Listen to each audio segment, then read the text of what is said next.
Aloha and welcome, friends, wherever you are joining us from today. Thank you for joining us. Today's panel is part of Project Thrive, a speaker series that highlights minority veterans across different industries.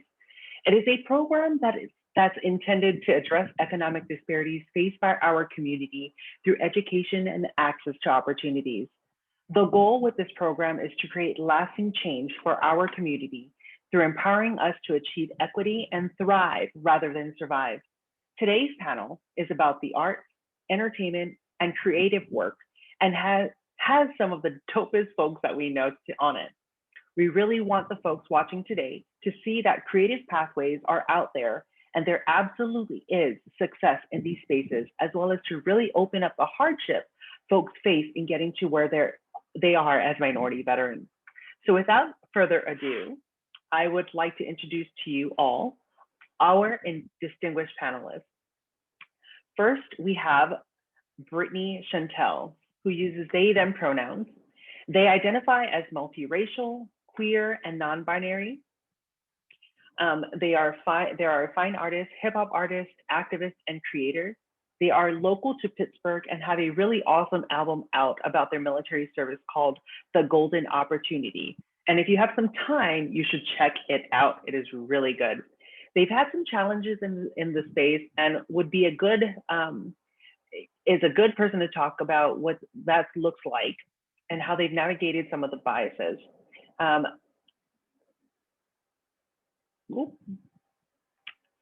They are currently there's a current fundraising campaign to create their next album focused on queer Black love if you want to check that out. And we will have all of that information at the end. Our next panelist is Michelle Dallocchio. She and her pronouns. She identifies as tomorrow LGBTQ and a woman. She's a fine artist, an author, social worker, and educator. She originally comes from the Mariana Islands, specifically Saipan, but has traveled and lived all over the world. She currently resides in London, where she continues to practice her art. She has a gallery currently open that focuses on the Chamorro matriarchy and the history of the Mariana Islands. She also identifies as NHPI, which is Native Hawaiian and Pacific Islander, and is very averse to the term AAPI. That is due to some historical colonization of the Mariana Islands and erasure of Pacific Islanders. So we're going to get into that topic today as well. She is the author of the book, The Desert Warrior and Quixote in Ramadi, which both focuses on her military service and reintegration after service.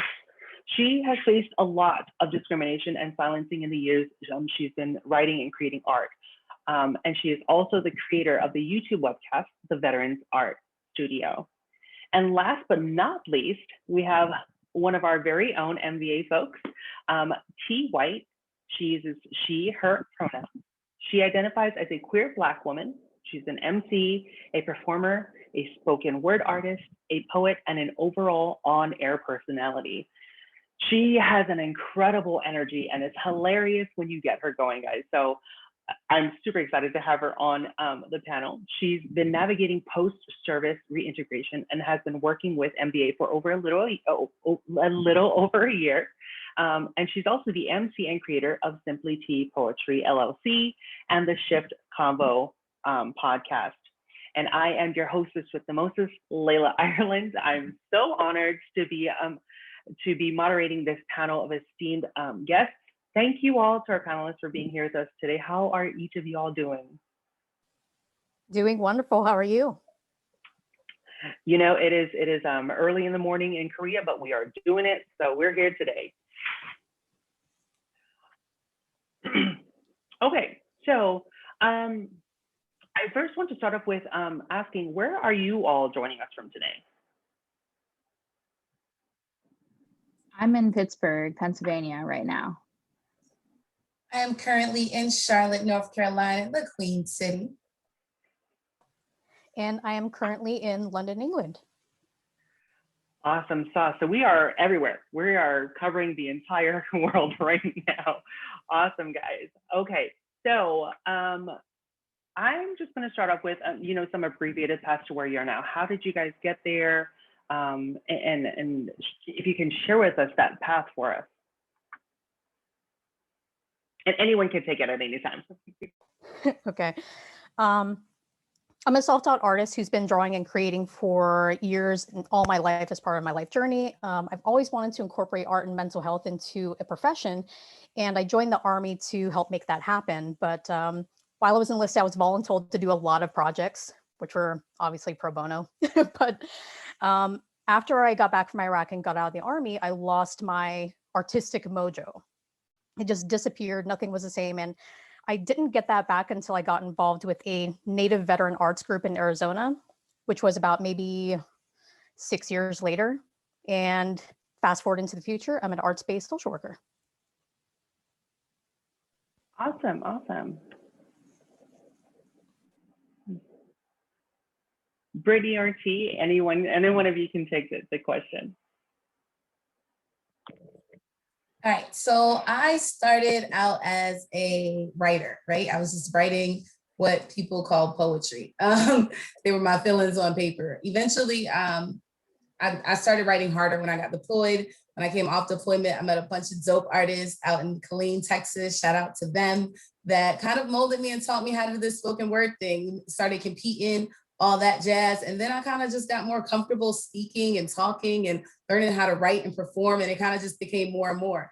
Like Michelle, I did a lot of pro bono work. I was emceeing all types of events in the military, ceremonies, retirements, all types of things, right? Like, oh, that I literally got the name The Voice when I was in Kuwait, because anything that had something to do with an MC, I was doing it, which is really cool. Later on, people who started retiring started like hiring me to go to where they were just for their retirement ceremony. So that was really cool. So when I got out, I was like, maybe I should take advantage of that. Like, right, continue writing poems, personal poems for people, and then performing them at these events, these retirements, these birthdays, all the things, right? So I started doing that for a little while, and then I ran into somebody who fell in love with the way that I spoke. His name is Mr. Nate Impact Jolly, producer out in LA. And he decided that I should have a radio show because I talk a lot, I imagine is why it happened that way. And needless to say, I did. I started the Paradigm Shift Convo. It later turned into the Shift Convo because I learned after talking to so many different A-list celebrities that I truly didn't care about what they were saying. But more importantly, I wanted to know how they got to where they were. So I dropped the paradigm, made it the shift. The shift stands for sharing helpful information for transition, right? So because I made a huge transition, we all made a huge transition. And it's all about the beauty and the struggle and the ugliness and the success, right? The things that we're gonna talk about today. So I'm super excited about it. That's pretty much how I got to where I am. And of course, you guys, this is simply TEE Poetry. Awesome, thank you. Let's see here. So I knew that I always wanted to be a performer from a young age. I knew that I always wanted to do something in the realms of pop, hip hop, R&B, jazz, soul, like something around there. I always knew that. Didn't know what exactly it would look like. I almost look at the military as kind of like the thing that stalled me. Looking back, like, of course, when I say this, it doesn't sound like I was old at all when I started to get into performing. But I didn't really start performing until 23. And for me, that feels like a late start. I know that, like there's a whole bunch of stars and whatnot that like get started, pop off at age 40 and stuff like that. And that's not necessarily what I'm talking about. More so just, following what my passions are. So, the military really stalled me in a way. And kind of, I think, paused a lot of my creativity. I was always writing. Poetry really is where I was concentrating on in school, but I also wrote songs as well. And they were like funny, really silly, immature songs. I'd rap them at school lunch and stuff like that, or at the bus stop, on the playground. When I was actually in the military and started to experience a lot of discrimination and experience military sexual trauma, that's actually when I decided to really start to figure out how can I make sure that other people hear this. And that's when I started to perform spoken word. It wasn't shortly after that I, finally met up with, found a producer in Pittsburgh and put my first EP out, which really wasn't even much about me. It was more so about like environmental activism. And, you know, from then on there, it kind of just meant more people to collaborate with, and it kind of built my artistic vision.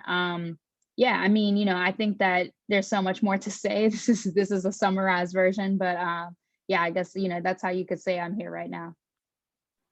Awesome. Thank you so much, Brittney, for saying that. You know, yes, it is a summarized version, but we're actually going to get into a lot of what each of you have said in this little time that we have. But, you know, some of the things that you guys bring up are some of the things that have brought you to where you're at today. So I want to go on to our next question with, what systemic barriers and discriminations did you face getting to where you are now? I know, Brittney, you talk about, you know, sexual trauma in the military, and some other barriers, you know, being in the military for each of you. So what are some systemic barriers and discriminations that each of you have faced getting to where you are now?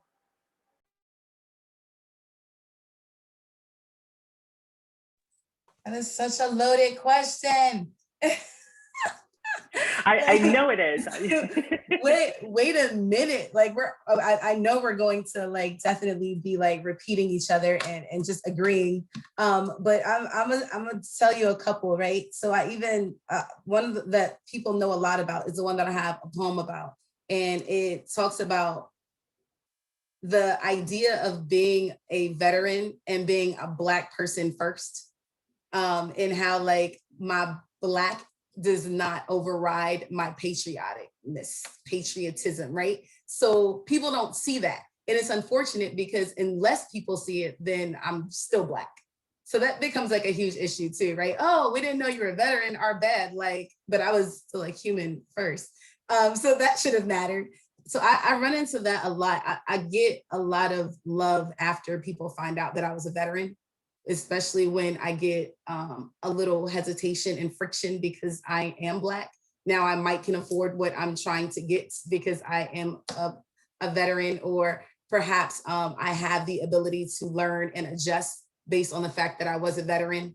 And you know, I really didn't even realize all the systemic prejudices that existed until I became a veteran, right? Because veterans are smart and well-adjusted and adapted. And I didn't know that Black people and women weren't that, right? So those, I think, is the most of the thing that I learned is just how much prejudice exists in the fact that I'm Black, a woman, or part of the LGBT community. You know, it's like, oh, now that I'm a veteran, I didn't know that those things even existed. So I think that played a lot for me. And it's everything, right? It's anything. You can pick something as simple as going to the store, something as big as buying a car, you know, whatever, going to school. It's so much, right? But when it comes to the industry, for me personally, when I started moving into the industry, my ageism is a thing, like Brittney was saying, right? Like I'm older than I look. So going into the industry, you realize how people kind of like ageism you. And I'm like, really? It's a thing. So I really don't tell people my age, but I'm proud to be 37 years old, did 15 years. So whatever. so I can tell you right now. Well, I can tell you do not look 37 from my view, you do not look 37. You actually look a lot younger than 37. But that's a good thing, right? Right. And that's unfortunate though, right? Like, so now it's like, I don't have to play the age card so much because I don't look it. But when I start telling my story, oh, I did 15 years in, yada, yada, yada, then it's like, how old are you? So it starts to, but those are some of the things that I personally have been affected with just being a minority in America. Now I'm gonna shift and pivot to Michelle. I think we talk about it in the intro, there's a lot of discrimination that you have faced in silencing and in that type of realm. So can you kind of explain that? Part of the question, you know, what are some systemic barriers and discrimination you faced to get to where you are now? So there's a lot of different barriers that you face in a very predominantly white cishet art world. But I think the worst experience by far was getting ousted from a veteran art space by someone else who was also an ethnic minority, and they were claiming to be of Pacific Islander heritage and they were not. yeah, cringe as fuck. But um, after the fact, I got to, dial it down. I was pissed, but other galleries might exclude me based on, you don't fit the traditional mold of what you're not Banksy or Shepard Fairey, like, so just, basically F off. But getting railroaded by a culture vulture of color was far more insidious and memorable. I will never forget how that made me feel. So, I mean, whether it's white supremacy or intersectional imperialism, it all sucks. And it convinced me that it was really time to just say fuck it and build my own table and just go from there. Yeah, oftentimes veterans and even folks like us in these spaces, I truly believe that it is important that if there are no spaces at the table, we either make our own table or we put a chair of our own at that table, regardless of what they say, because our voices are important. Our talents are important. Our existence is important. So we have to be a part of that conversation. I'm going to pivot to Brittney. Yeah, the laundry list of isms and everything in between. Yeah, a lot of people, I think a lot of people don't know this, but I'm also a visual artist as well. And I think, I've experienced a lot of different barriers and, gatekeeping, in the essence of visual art and music. I think, just to put it plainly, the reason why I use Brittney Chantele, which is my first name and my middle name, and not my first name and my last name, Brittney Aston, is because when I started to create art, I was still in the military, and I didn't want my peers. I was, at the time I was a fresh lieutenant. I didn't want, my platoon to know that I create music, because a lot of my visual art was very, how should I say this? It was very blunt and really questioned the military and questioned war, and was, pro peace and really just calling the military out on their bullshit. And so, I was really worried about people in my unit finding out what I do.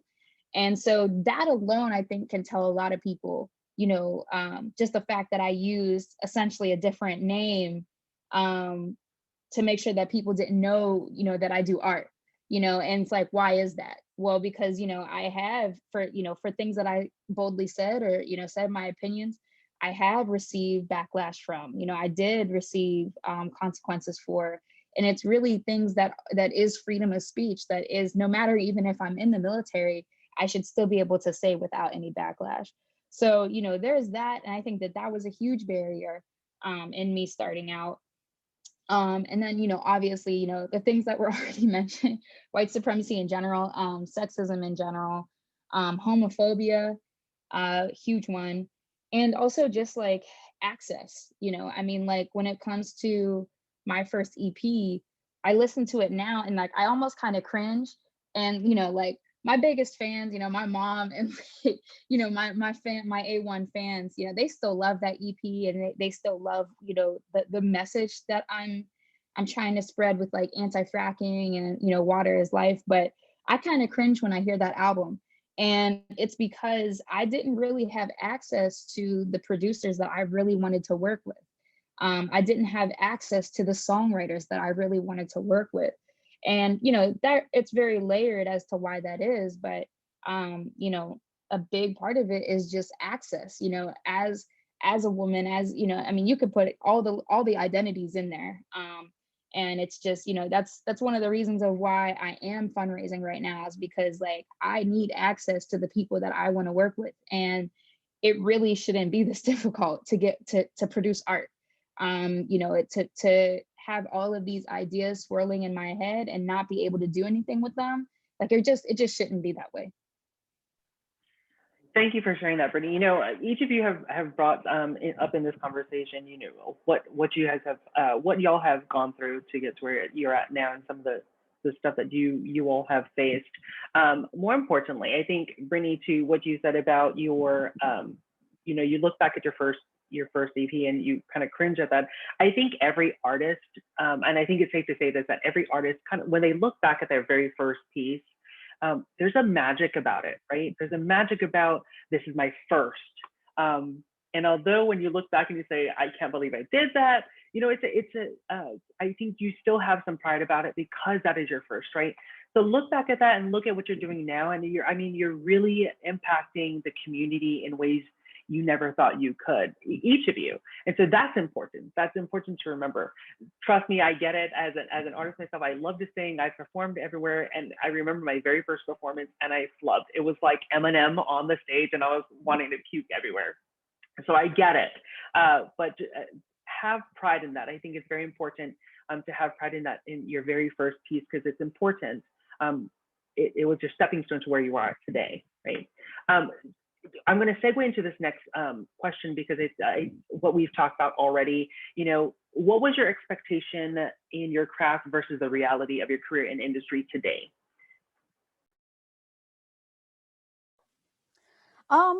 I would say, I think I mentioned this a little bit before, but living in the Bay Area or coming of age in the Bay Area, I was surrounded by the art world and, well, going from Alameda to San Francisco and shit on the weekends and just seeing how that is and how things work. And it was something to see that how stuffy the art world really is and still is, but that it's all about really who you know rather than how talented you may be. And it's a shitty reality, but you know, networking in various creative circles has been so important, especially outside of your medium, because you think, okay, well, I only know X amount of people within this visual art space, or I know this amount of people within the literary art space, and so on. You can pick a medium and you can think, okay, well, what does that have to do with me? And you'd be surprised how many people that you'll find with all these various mediums that they might have something to offer you or something in exchange or something to learn.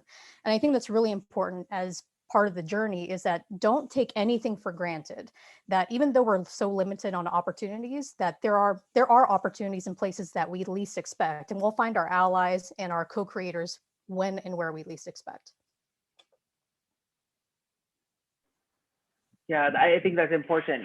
You know, we find our tribe where we least expect it, and in those moments, it's so beautiful to watch that flourish and watch that blossom in itself. So.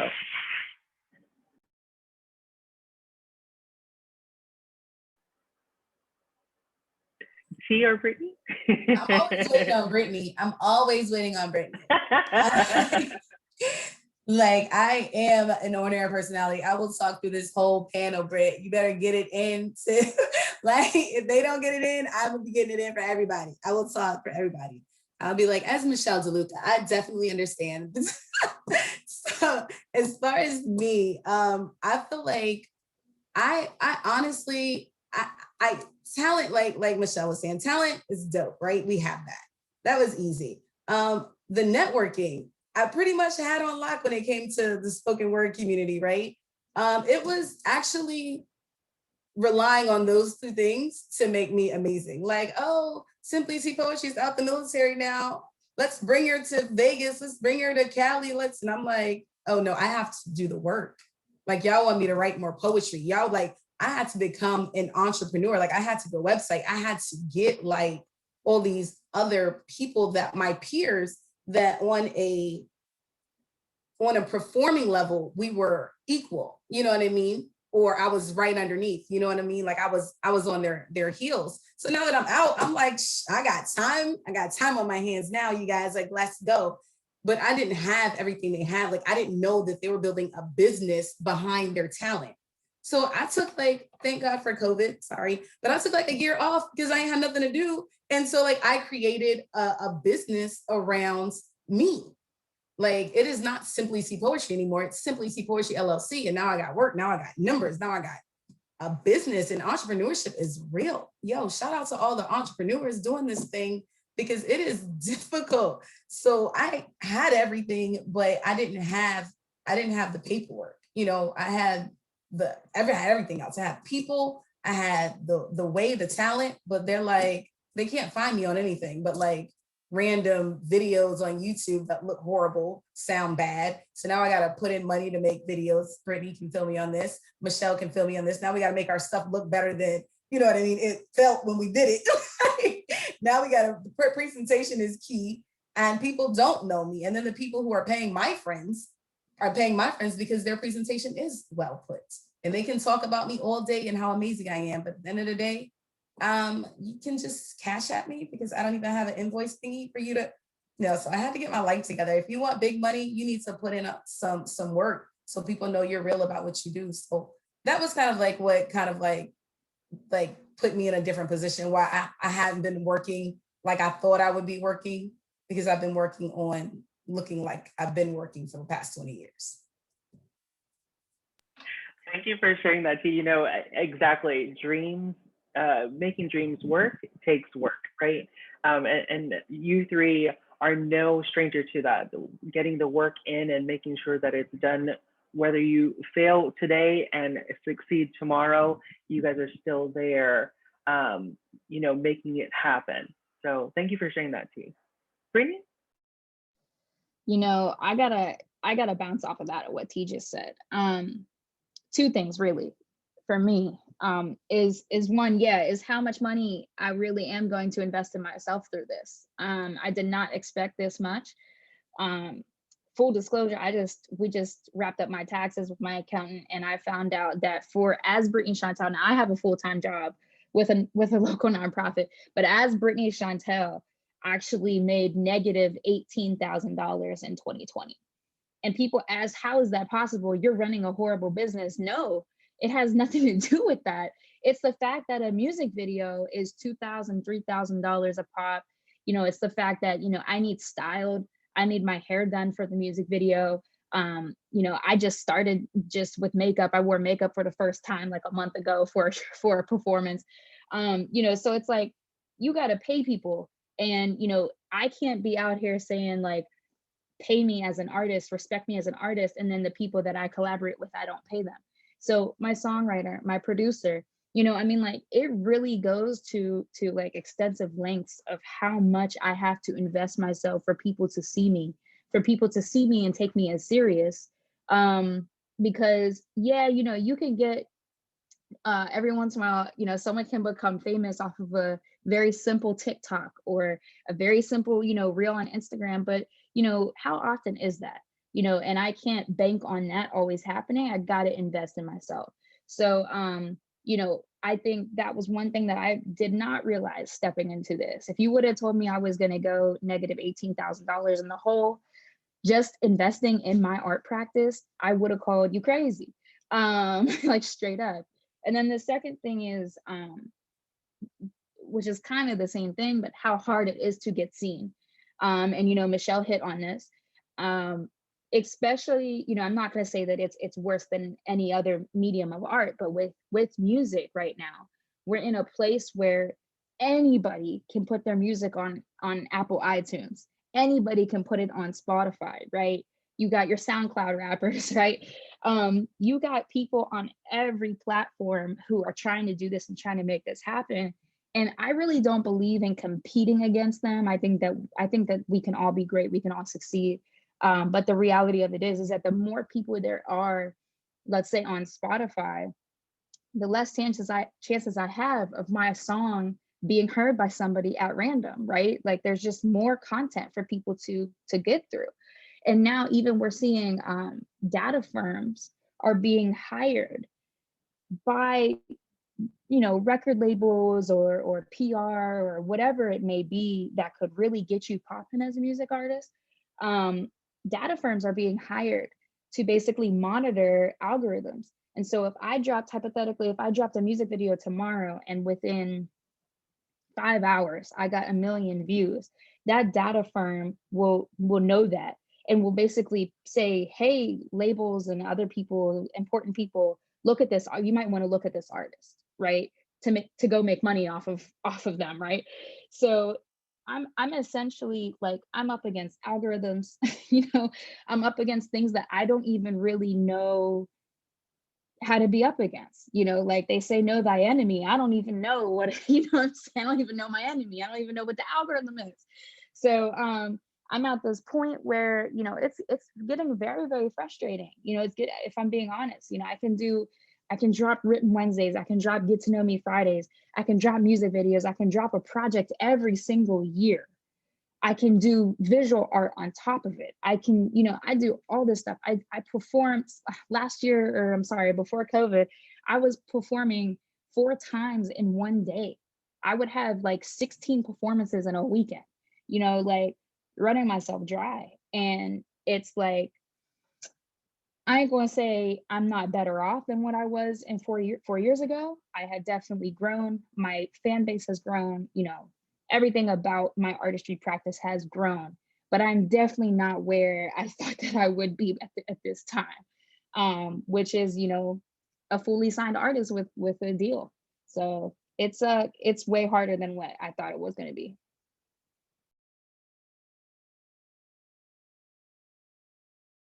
Oh, okay. I think I muted myself on accident. Look, to be quite honest, you're a fully signed artist. You said it yourself, fully signed artist. Not many people can say that, right? After coming out and transitioning out of the military, and maybe they can say, they're SoundCloud warriors, but you're doing it, and that's the most important thing. You mentioned, Brittney, something that I want to talk about because we're in it right now, in COVID, right? How has COVID shaped what you do now? And obviously that's a really loaded question, right? It's talking that can transcend any person that we're talking with. Specifically you and your craft, how has the age of COVID, which is forever going on, how has that impeded, or how has that impacted your craft as an artist? Yeah, for me, COVID has been bittersweet, and like a little bit of pro, a little bit of con. The cons being that in late March, April, and May, I was booked to open up for some really big artists, like some really dope artists. Remy Ma being one of them, Young M.A. being one of them. And so, like having them bookings and just looking forward to that. Like Michelle said, connections, networking, it's about who you know. Just being in that space alone, having the access to their fans, having the access to them, having the access to their manager, having the access to whoever booked them and booked me. That kind of being ripped away from me, and very quickly, that was heartbreaking, absolutely heartbreaking. And I'm in full confidence that something similar is going to come my way. More opportunities are going to come my way soon. But that hurt, and that was it really felt like I was on my way to being a full-time artist for this year. I felt like by 2021 I'm a full-time artist. That's that. It's done, which I didn't see. So I still think I'm a full-time artist because I put in just as much time with my artistry as I do with my nonprofit work. But all that to say is that it was very difficult. On the flip side, it did offer me time to not perform 4 times on a Saturday, to have an entire weekend to myself, to have an entire weekend to hang out with my partner. Those are things that like I really haven't had in years since I've started this. So there's one thing that I think, Pittsburgh knows me for, and that is grinding. I grind and I grind and I grind almost to a point where it is unhealthy. And I can definitely admit that, but I don't know how to stop because I got a mission in my vision. So, it was time, it was a pause. And then also, I think it's given me more room to really take my time with this upcoming album and not rush it. I think, my last project, The Golden Opportunity, was grant funded, and that was obviously on a timeline. And so, that was actually pretty rushed for me. So to not have to rush anything, as much as I love grants, to not have to rush anything and just be able to take my time, because quote unquote, who knows when we were going to perform in person again. It was bittersweet. Michelle, I want to pivot to you on this question. I think it's very telling. Everywhere in different countries, you dealt with it very differently. So how did that impact you, the age of COVID, on your craft? Oh, wow. I moved to London at a very strange time. So I was living in Los Angeles, and 2019 was such a traumatizing or re-traumatizing year.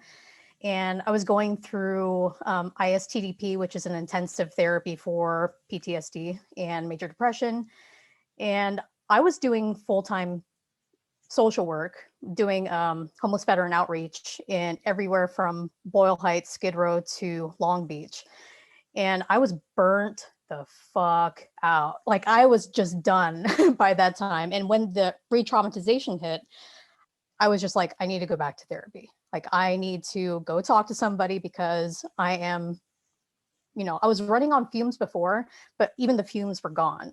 So by the time that we were getting ready to move to London, this is when COVID hit, and we were already like, we had the movers organized and all that. And the borders were closing the day before we flew out. Yeah. So, and I was flying with an 8-year-old. So, and doing an international move. So it was a mess. But we get here and something weird happened where I was just like, I felt free. For the first time in a long time, I felt free of everything. I mean, I had done art on top of my full-time job, on top of graduate school for ages. This was the first time in a long time that I was just like, wait a minute, I have time. I have time to do shit. Like, what the fuck is this? So it was an amazing, I hate to say like, oh my God, COVID was amazing, but I mean, it was an eye opener in many ways. But getting to pull back and re-zero was an opportunity that I was going to be, oh, okay, I have this in front of me. I'm going to take advantage of it. I have time to actually think about what I want to do next, which is how Veteran Art Studio got created. I put my animation that I had on the back burner for 3 years and finally did it. And all these different projects that I wanted to do that I didn't have time to learn Adobe Illustrator, I didn't have time to do all this stuff before, I'm doing now. And it's crazy, but I mean, it's been an interesting process to see how much we can do when we actually have the space to create that's not in a space that's marginalizing us, misappropriating us, or judging us in any way. So being here and being on lockdown, and we've been on extended lockdown, I want to say we've been on and off lockdown since last year. So our lockdown has been a bit harsh, and we've just eased restrictions on the 17th. So I haven't left London in I don't know how long. And anybody who's followed my story or knows me, I travel all the time. So for me to be in one place, it's just like, hey, how are you doing, Michelle? Are you all right? Like actually, I'm okay. I'm actually doing okay. Like something strange is happening. I'm going to embrace it. I'm not going to name it, label it, judge it. I'm just going to take it as it is. So yeah, it's been a rewarding, strange process, and I'm grateful for it. That's so awesome to hear. And it sounds like collectively, this COVID time for each of you, and I know T, I'm going to pivot to you next, but you had mentioned earlier that COVID kind of helped you build your craft. So maybe it's a blessing in disguise. I can't imagine traveling with an 8-year-old with the borders closing and going to a completely different country. But I can tell you that other countries other than the US, with their lockdown policies and procedures, are much stricter than it is, for the United States. And so even being here in Korea, it's very strict here. You cannot do certain things. I know the president just put out, that you don't have to wear masks if you are double vaccinated, but people are still practicing that as well here. They're enforcing it almost. So yeah, I can't imagine what you went through, Michelle, but it sounds like you're doing well. And I'm going to pivot to T. T, I know you mentioned it earlier, but can you just kind of go a little bit more in depth on how, it impacted you either negatively or positively? I think that for me, like the number one thing that both of the women hit on was basically the idea that I had time, right? Like we had time to gather our things, whatever that looked like for us. And that was like a huge thing for me. One of the blessings that I had was Clubhouse, right? Clubhouse came when COVID came, and Clubhouse taught me some things, and COVID allowed me to implement those things because I wasn't doing anything else. So like being on Clubhouse, I realized that I am more than just poet personality. Like I had became a whole creative consultant on Clubhouse. Like people begin to pay me for things that I didn't know I knew. So I was like, people are paying for this information. And I know we can all attest to being in a position where you know so much about something and don't realize how valuable your information is. Like it's literally a talent. And then my idea was like, why should I get monetized on this information that I read about or that I just been in experience to be? And then somebody taught me because everybody else doesn't. Like, don't let your blessings hinder you from your paycheck, right? So that kind of took a whole nother turn for me. So on top of the fact that now I consider myself an orator and an MC, entertainer, I also now add creative consultant to it because I literally created a whole curriculum to monetize artists and creatives to get paid. Because what I've learned about creatives over this COVID past time in Clubhouse, because they talk a lot, is that they do a lot, they don't make a lot of money. You know, as artists, we do so much. We do so much.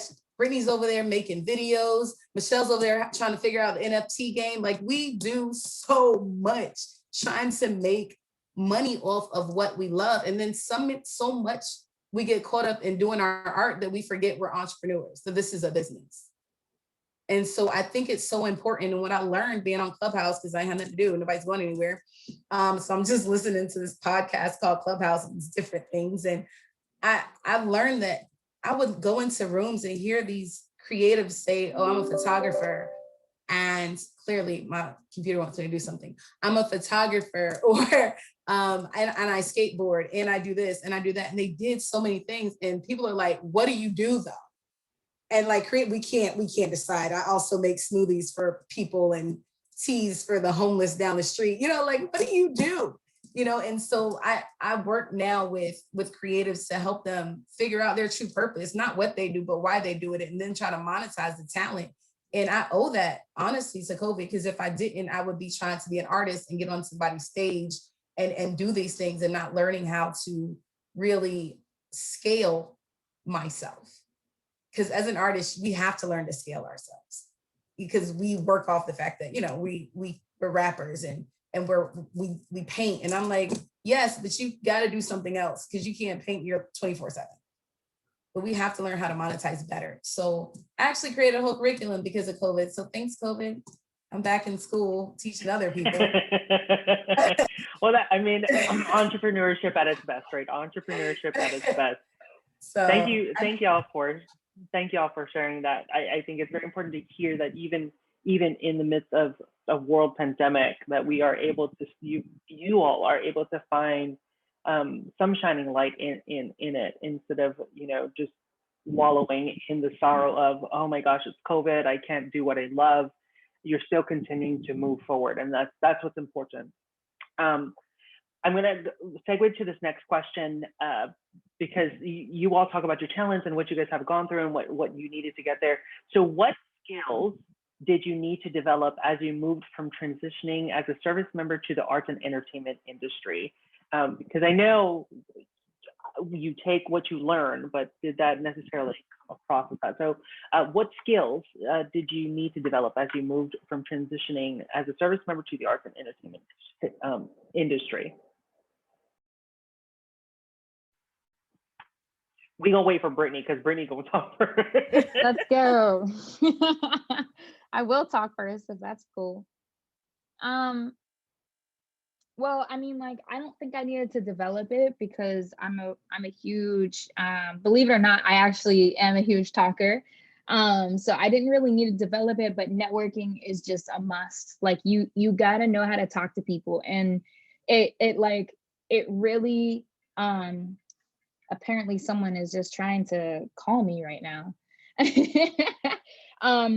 You know, it's, when I say you got to know how to talk to people, it got to be genuine. You know, it can't be forced, it can't be fake. um you know, like when I get off stage and someone's like, yo, yo, yo, you're so dope. That was so, so dope.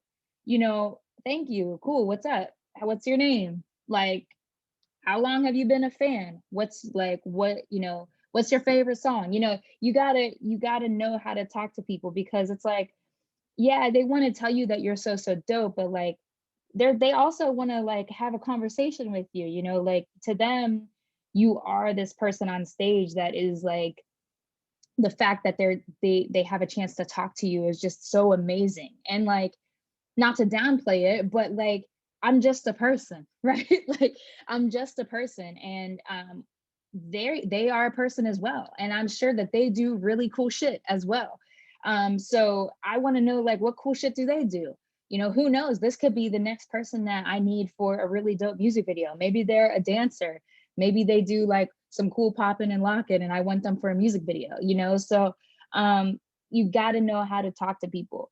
I think the other thing that I really needed to actually like really work on was my knowledge around sound, performance sound. So like, you know, when I started to step out of the realm of spoken word, I really don't do spoken word anymore. And I started to perform music. There's some other things that comes with that. You know, if you have a band, how many people are in your band? What needs mic'd?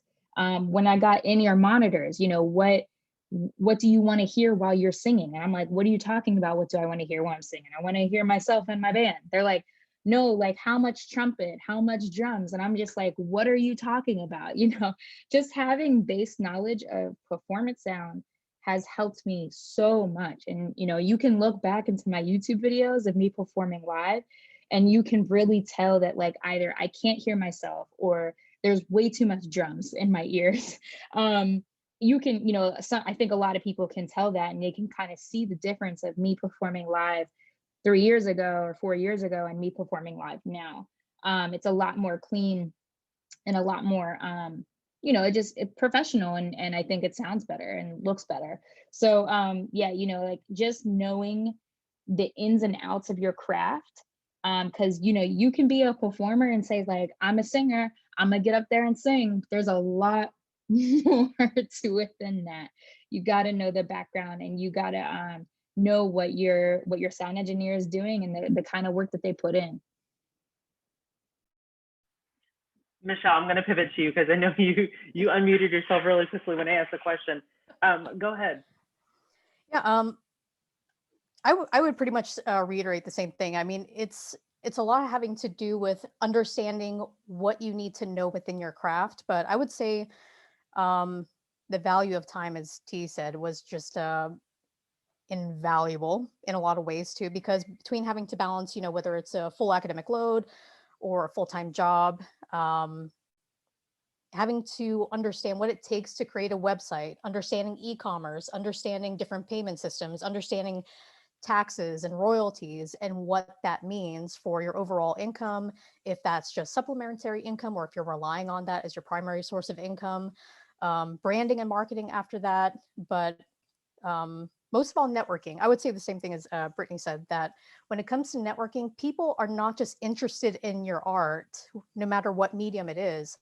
They're interested in you. And if you can't communicate who you are, it's going to be a lot harder to sell your art.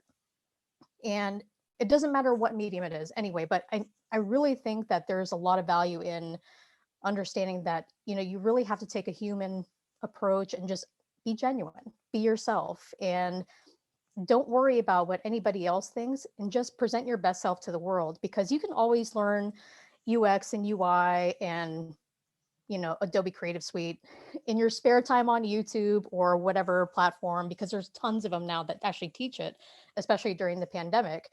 But you can always learn those things on the side, and they're cumbersome. But what's most important is that you're communicating who you are And when you show your best, not just your best self, when you show who you really are, flaws and all, people can relate to that. And that's what's going to make you marketable. It's not whatever big, get rich quick scheme is out there right now. It's really about who are you as a person, and somebody somewhere out there is going to love your shit. And that's all. Thank you, Michelle. That is so true. Being yourself truly does get, put you on the map, so to speak. And people it's much more relatable when you are relatable to them and you can communicate that to your audience, whatever craft it is. T, what are your thoughts on that question? So I was, as they were talking, I was thinking about like my personal business, right? And like me as a personality and the things that I had to learn being like on the air and this, or, or creating a niche, right? Like all these things. But then as Michelle began to go into depth, I remembered something that one of my therapists told me. And I was in the military for quite some time. And what I loved about the military is the security of the military, right?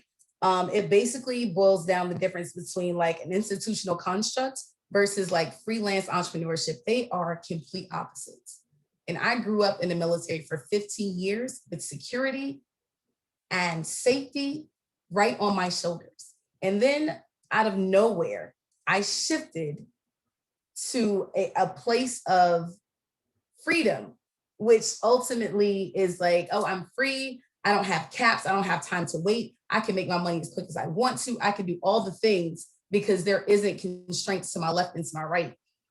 And it's the problem is that I am a habitual person now, right? Like I'm used to policies, procedures, tactics, techniques, and there is no blueprints in this entrepreneur thing.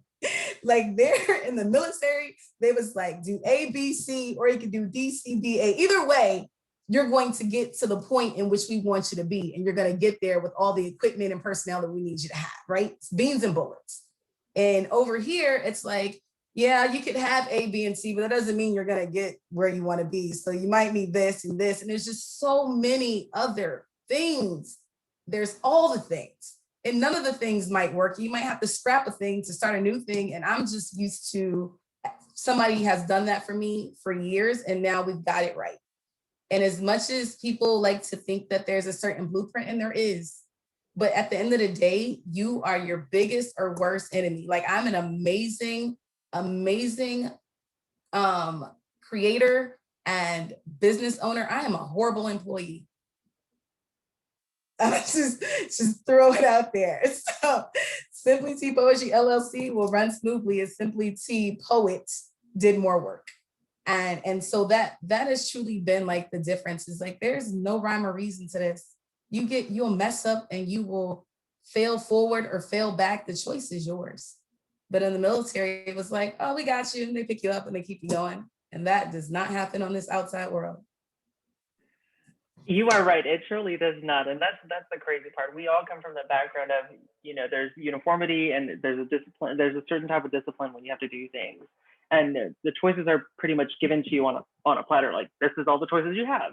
Entrepreneurship and being outside of the military, you have all the choices and nobody's telling you which one to choose. You just choose on your own. So that can be cumbersome and it can be daunting at times. But I think we make those choices in the moment that best fits our needs, so we know what can be done to move forward. So thank you all for answering that question.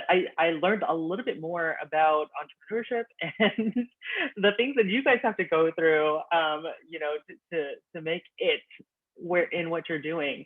This next question is a twofer. There's always hard choices and trade-offs that y'all have to make, right? So how do you do your work while staying true to your values and building community and finding support now, especially as leaders?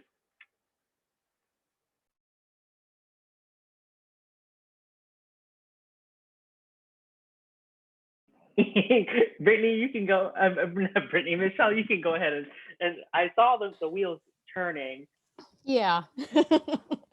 it's an eyes conversation. That's the moral side getting in there. But I think there's a big trade-off when you're not kissing a lot of art world ass and watering down your work to fit a certain construct or concept. And that's an issue of exposure.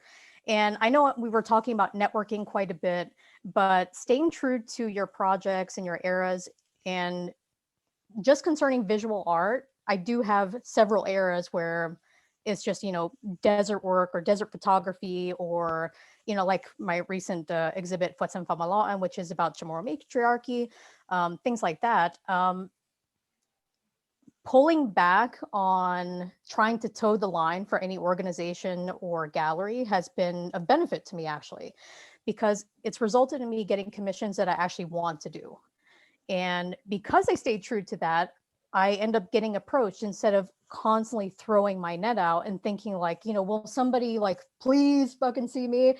It's really just resulted in me just, pulling back and saying, okay, who am I? What do I want? And being intentional about every single thing that I do. And because I've done so much of the legwork in my artistic journey, it's taught me not to wait for anybody to give me permission to do exactly what I want. And like we were talking about with, COVID-19 and being afforded all this time to think, okay, what is it that I do want? What's the meaning of life, Michelle? And just really thinking about, okay, what am I going to do next? That's really shaped my way forward in a way that I didn't have access to before because, another marginalized woman out here in, amidst a sea of other artists, and that I didn't have all these different resources that I do have time now to explore by myself. And that's really been a big part of it. But anytime that somebody's reached out to me who's also, an artist and thinking about, hey, I want to get into this medium or that medium, I'm more than happy to help out and just say, hey, if you're trying to sell artwork, here are my top 3 sites, no bullshit, that you can go to. They're very cost effective. Or if you don't have a budget, here you go. This is how you do it. And just pretty much sharing resources where I can and making sure that other people are not going through the same hurdles that I did. I think there's a misconception in the creative sphere that we're constantly like trying to one up each other or compare what we're doing. And I would say, fuck the comparisonitis, do without it, because you want to reach out to people who are in love with what they're doing. That's how you find your allies and who you're going to collaborate with. Find other people who are in love with what they do. Don't fuck with anybody else who is just kind of like, oh, well, they're doing this and I'm doing that. Don't bother with it. They're going to find their path eventually. Maybe you can help, maybe not. Don't get stuck on it. Just do what you do in the best way that you can. And a lot of times it's going to happen where people pop up on your path and can work with you and can help you out and point you in the right direction to the right resources, which after learning so much throughout my time, now that I'm staring down the barrel of 40, that I can say, hey, when it comes to website building, you want a responsive design, you want this, you want that, you want to make sure that you have your SSL, you want to make sure you have all these things in line where you're going to be successful moving forward. So I never mind telling people, hey, this is the shorter path. Don't work harder, work smarter. Got it. Thank you so much, Michelle. You got, folks, my tech team is telling me we are getting close to the hour. So really quickly, if Brittney and T, if you want to give a summary response to that question, how do you build community or find support? I would love to hear it. I think Michelle said it all, you know what I'm saying? Just staying true to like what you're really passionate about. I mean, really like retweet Michelle, whatever, everything that Michelle just said. Michelle, I fuck with you because you keep it 100. I mean, you can't be out here, writing about this or singing about this or creating art about this just because you think that people are going to fuck with it. It got to be coming from the heart and coming from the soul. And that's just that. Facts on top of facts, on top of facts, on top of facts. The only thing I would add is just find your true purpose, right? I feel like we do things because we're talented, and you can create art because you're talented and you're really good at it. But if you don't know why you're creating art, then people aren't going to want to mess with you anyway. As beautiful as your art is, as passionate as you might be about it, find why you do what you do. When you find out, and if, look, I've been reading Simon Sinek anyway. So get the book, find your why. And I promise when you find your why, people will follow you and you'll create allies all the time because you'll do what you do intentionally and accidentally because you don't know anything else. Awesome. Thank you so much, Chi. So we had a request earlier. I could sit here and talk with you all day. Trust me, like your responses to our questions have been so phenomenal. But we did get a request earlier if we could have a spoken word to end our session from T. If you would like to give us a little bit of something that you might have readily available, if that's possible. Like readily available. Okay, so I've been working on this poem. It's only 2.5 minutes, right? It's called Kintsugi. If y'all know what Kintsugi is, I'm sure Michelle probably does. But look up Kintsugi. It's super dope. I'm gonna give y'all a little synopsis of how I use Kintsugi in a sentence. Kintsugi is a Japanese art form used to fix broken pottery. By combining a lacquer resin with gold powder, the object is joined back together and continues to be used for its original purpose. The only difference is now the cracks glisten with gold, emphasizing the beauty and breakage. The first time I remember breaking something, I was about 12 years old. It was a drinking glass full of my mom's Sun-made sweet tea. And I don't recall how or why, but nothing is more vivid than the sound of glass crashing onto her granite tiles, shattering into 1,000 pieces and settling into corners we never even acknowledged. I remember feeling mute and confused, as if this 20-second incident could feel like a lifetime of accidents. And I wonder if this is why I refuse to break down my emotional barrier. Why I'm too guarded to crush my pride, tear away from reason and split in a new understanding. I'm constantly complimented on my determination, the way I just bounce back from adversity. But this is just a defense I created from the fear of spilling my own tea. See, I worked too hard to create my self-image, sacrificed too much not to look like I have it all together. I have buried trauma so deep in my belly, I've nicknamed it Jonah. I've held in so many tears, my heart back floats in a sea of sorrow. I've worn a mask so long, I forget I have it on. Don't know how to take it off. I probably wouldn't if I could, but hell, I wish that I could.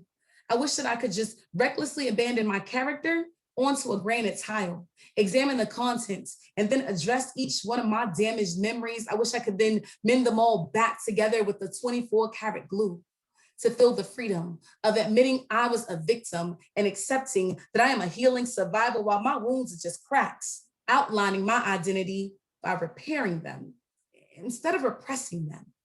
And then flaunt my battle scars like a gold medal of honor. But I don't know how.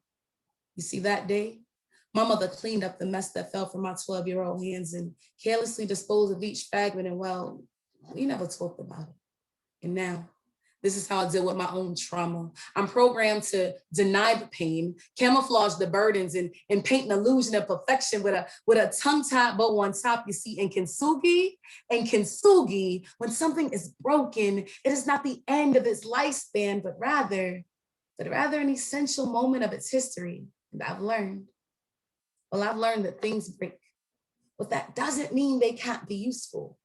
And one day I may be more gold than I am pottery. But today, breaking my silence in the Minority Veterans America group, well, hell, that's golden enough. Thank you. Wow, that was so awesome. Thank you so much, T, for doing that. You know, I really appreciate having this very raw and honest conversation with the three of you. You guys, all three of y'all have given some phenomenal answers, some phenomenal insight on how this journey really has shaped each of you and how it can shape our community. For our viewers, we're going to put all of their social media handles on this on this post.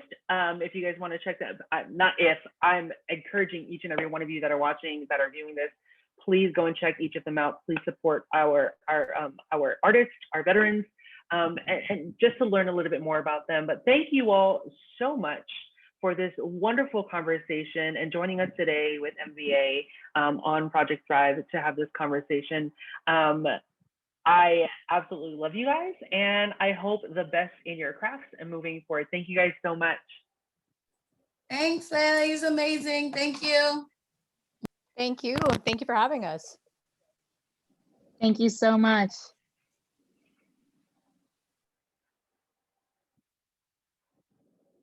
And I think they're going to stop recording.